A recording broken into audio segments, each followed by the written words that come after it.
พ่อเอ๋ยกลับขึ้นบ้านหัวหัวเมืองพยาคุณลาฟังบาดงานหนังยังโยกไก่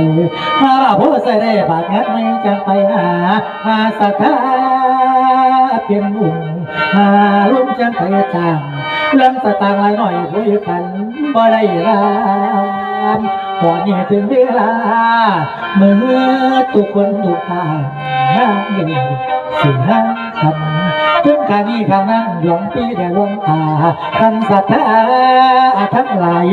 อย่ายังตั้งหลายบ้านลานอ่านมาล้ำกวนอ่อนว่าใสสิไรซ้ำทั้งผู้หน้าผู้หลังทั้งผู้ไก่ผู้ไก่ไปบ้านผู้สู่คน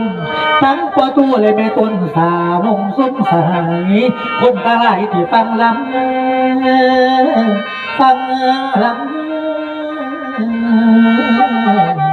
อยู่น้ำจนลาจึงกับลังตั้งลาเขียนข่าวจนโหนพวกเหี่ยวหลับอยู่นอ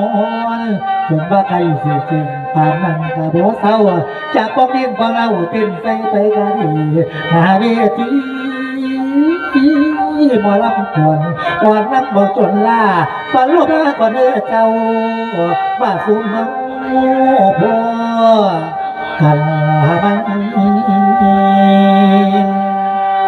มึงพยากระพุ่มที่ใส่สาลากับไม่เชื่อไก่ไก่ให้ดีหา